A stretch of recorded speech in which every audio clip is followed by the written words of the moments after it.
Hey everybody, it's Mrs. Curtis. Today we're going to be doing a hieroglyphics project for our mini lesson. You need to first decide what name or word you're going to create. I'm going to go ahead and create Curtis, so I wrote it on a sheet of paper here so I can see it.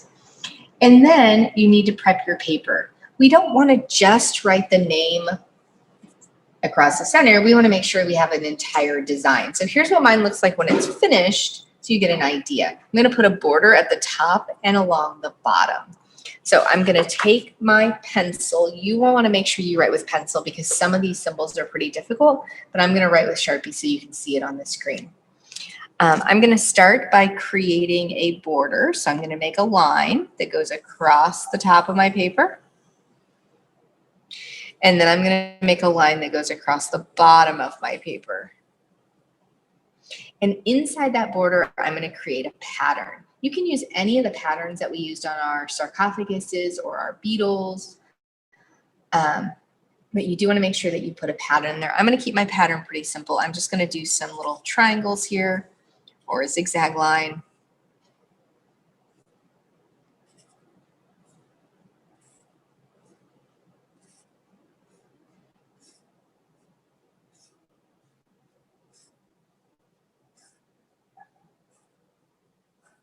And then I'm going to do the same thing on the bottom.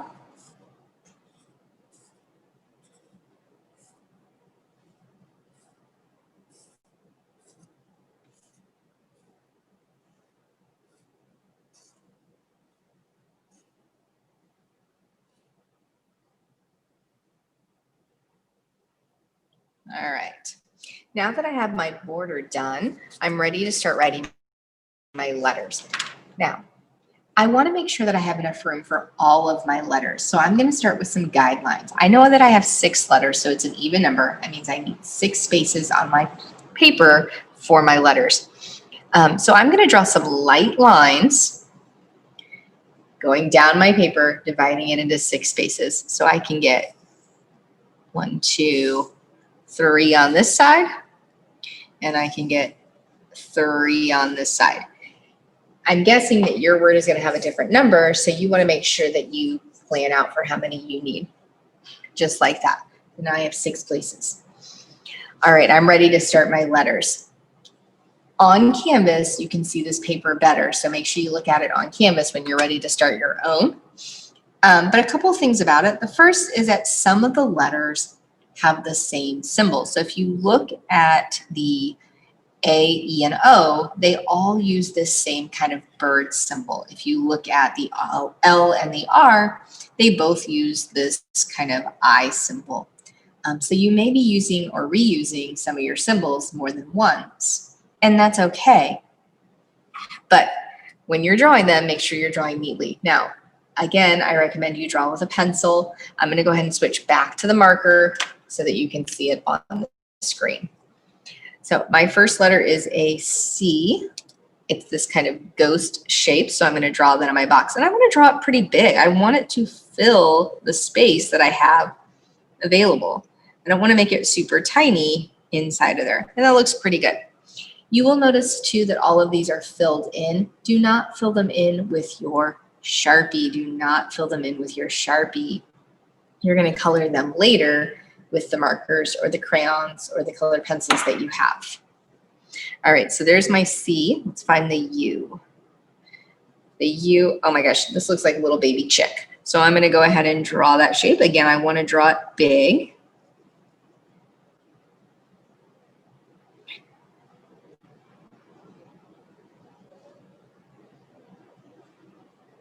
And his back, this one's tricky.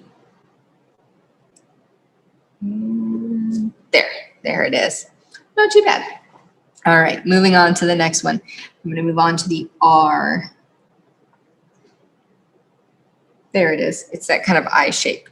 All right, this one won't fill the whole space, but I do want it to fill the space left to right. So I'm going to make sure that I get it nice and big left to right, and then that inside piece in there too. I need a T. Oh, that T is pretty simple. It's that like hill shape. So I'm going to do that one. The I, Looks like this kind of feather shape, so that's what I'm going to make. Now again, yours is going to look very different than mine because you are probably not going to write the word Curtis on yours. You're going to do something different, either your name or a friend's name or your parents' name. But you do still want to make sure that you space them out so you have room for all your symbols, and you want to make sure that you draw them big. Making sure you draw them big. This one looks like a candy cane for the S. Nice and big. Just like that. All right, now that I have all my letters or my shapes drawn, I'm going to go back with my eraser and I'm going to erase those guidelines. I don't want those guidelines to be there. They were just to help me when I was lining everything up. So I'm going to erase them. And then I'm ready to start adding color. Now, these are all done in black, but you can use whatever color you want for your hieroglyphics. You have the ability to do that. You can make each one a different color if you want to.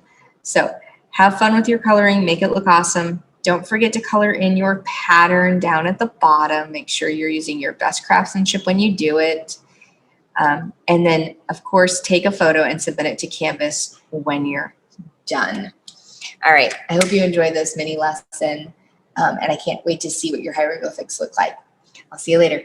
Bye.